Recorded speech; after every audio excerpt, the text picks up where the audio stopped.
Hello wonderful person, this is Anton and welcome to Jupiter and its magnificent moons. Now in this video I wanted to ask a what if question, and the question is, well, what if Jupiter actually acquired all of the other planets as its moons? Can we actually try to create this in Universe Sandbox? Let's find out, and welcome to What the Math.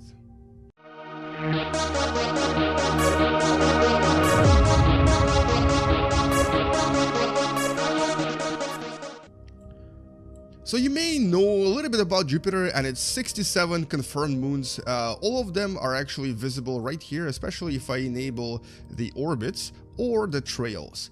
Now a lot of these moons are very small. They actually used to be asteroids that got captured by Jupiter over the billions of years of its existence. But 4 of them are very large. Callisto, Ganymede is actually the largest moon in our solar system, Europa and Io are pretty big. There is, a matter of fact, not too far off from some of the planets. Ganymede, as a matter of fact, is larger in terms of size than even the smallest planet, Mercury. You can actually fit Mercury inside. So I thought, well, why don't we try to place all of these planets that we have, specifically 7 of them, around Jupiter and see if we can actually create a customizable or customized Jupiter system. Is it possible? Well, let's find out. We're gonna do this in descending order first by placing Jupiter in the middle, then using the binary system with balanced motion to place Saturn somewhere not too far off from it, because Saturn is actually relatively similar to Jupiter in mass and in size, just a little bit less massive. Saturn is about 100 masses of Earth, whereas Jupiter is about 3 times as heavy. So here, both of these planets will need to be kind of balancing each other's motion and orbiting around one another. Almost creating like a dual planet system, actually. Now let's place some of the other objects. So let's go with the next heaviest object, most massive object, and that's Neptune. We're going to place Neptune a little bit farther away. Then we have Uranus. And then we just wait, because it already seems like it's not going to work. Look at that. Yep. Neptune got destroyed completely within seconds. So that didn't work. Alright, let's try this a little bit differently. Let's place Jupiter in the middle again. And this time we're just going to use normal orbits and place Saturn around it. Then Neptune will be next, a little bit farther away. And then Uranus. Let's see if this actually works.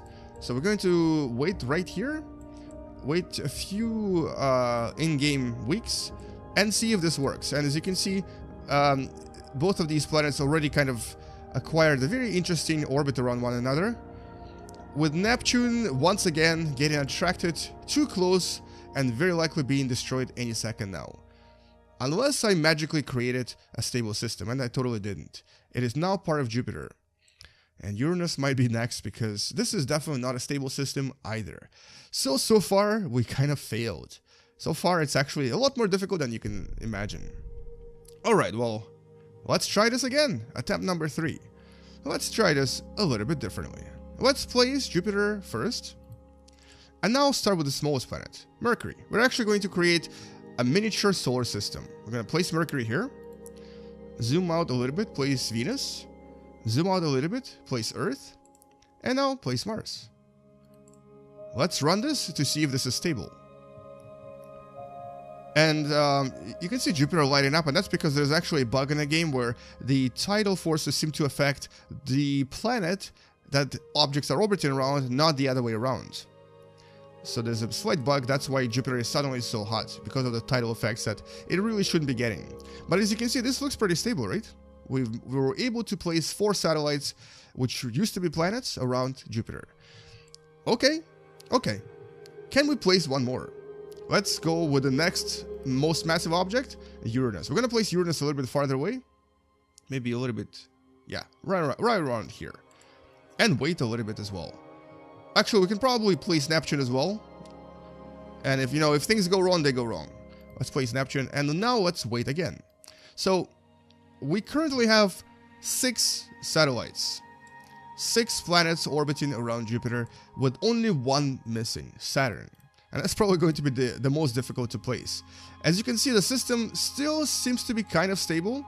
even though Jupiter started moving around because of the attraction from Neptune and Uranus. But nevertheless, this seems to be, at least for now, a stable planetary system with basically 6 moons that are actually really, really massive. Which kind of makes you think, maybe somewhere out there, there is actually a planet or an exoplanet that does have something very similar.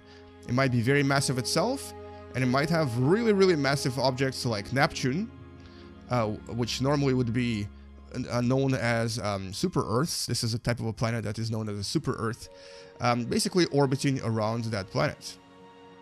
So what do we do with Saturn? We have to place Saturn very gently somewhere so it doesn't destroy this beautiful system for us. We're going to maybe place it in the opposite direction of the motion of Jupiter at a slightly higher distance, so maybe around here. Alright, let's try this and see what happens. Maybe a little bit farther. Boom. There is a Saturn. And let's see if this actually worked. It's for some reason actually under an incline. And just for fun, let's actually add the rings to Saturn as well, because, you know, Saturn does have rings. So we're going to slow down just a little bit and add a few rings of Saturn right there. Beautiful. So now Saturn has realistic rings that are orbiting around it as it basically orbits those planets in a distance. Or actually, it's technically orbiting Jupiter. Now, what do we have here? I don't see Mercury anymore. No, it's here. Mercury, Venus, Mars, and Earth. So the orbits shifted a little bit. Uranus and Neptune are still there as well. And Jupiter is going to start moving towards Saturn probably. But let's see what actually happens. We're going to wait a few years, in-game years, and find out if I was able to create a stable system with everything as a moon of Jupiter. It's very likely that it's still not very stable because I can see some of these planets share in the orbit. But for all we know, we might have actually done it. We might have actually created a stable system.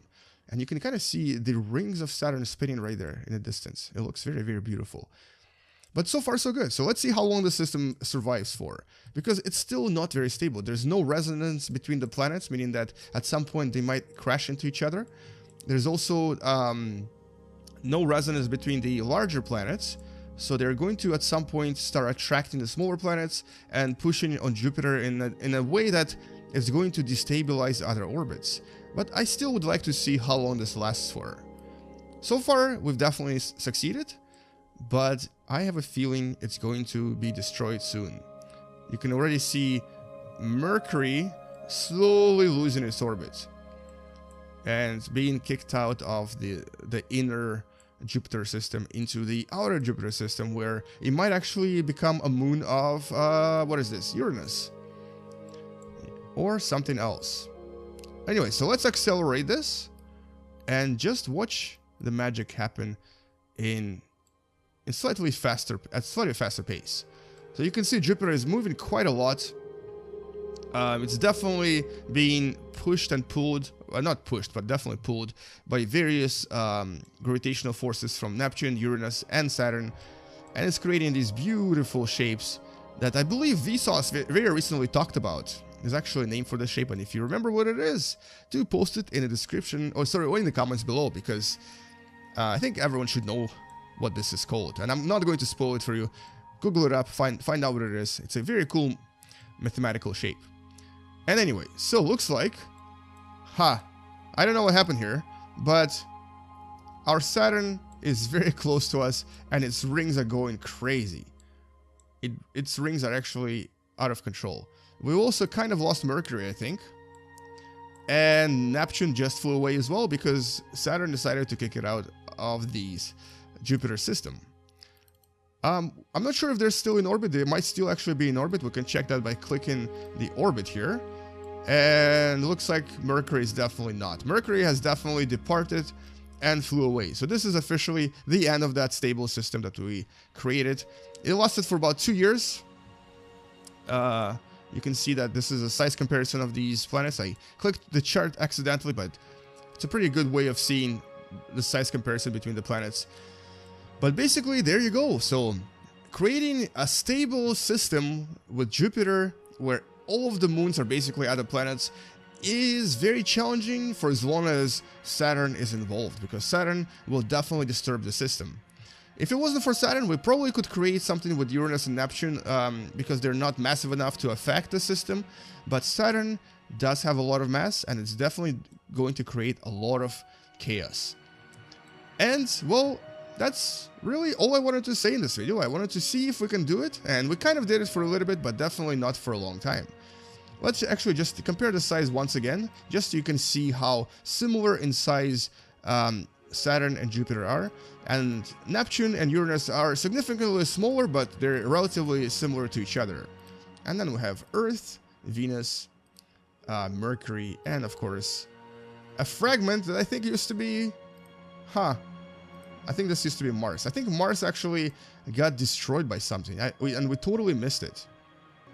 Yeah, I can see that Mars actually very likely got destroyed by the tidal forces of Jupiter because it approached it too close. You can kind of see the leftover fragment orbiting here, and that's because it's very likely just disintegrated and became a bunch of not asteroids, but a bunch of rocks. I can kind of show you what I mean by this. By using Venus here, we're going to actually decrease the semi-major axis of Venus, making it approach a little bit closer, just so you can see what actually happened to Mars as well. So let's cause the same thing to happen to Venus, and maybe not too close yet. And so here we go. Venus is also going to disintegrate into little pieces and become just a fragment any second now, especially if we increase its eccentricity. And there you go. So this is kind of what happened to Mars. Now, the reality is that this is actually how all of the rings of Jupiter, Saturn, Neptune, and Uranus were created as well. An object that was similar to an asteroid, or very likely an asteroid, approached too close to the gas giant, or to the ice giant in case of Uranus or Neptune, and it basically disintegrated, creating what you see right here as rings. So this is essentially how all of the rings were created in our solar system. And, well, that's quite beautiful, and that's a nice way of finishing this video. Anyway, if you enjoyed this video, don't forget to share this, and don't forget to subscribe if you still haven't. And you know what? Come back tomorrow, because you're going to definitely learn something new and something interesting. I'll see you in the next video. Space out. See you guys later.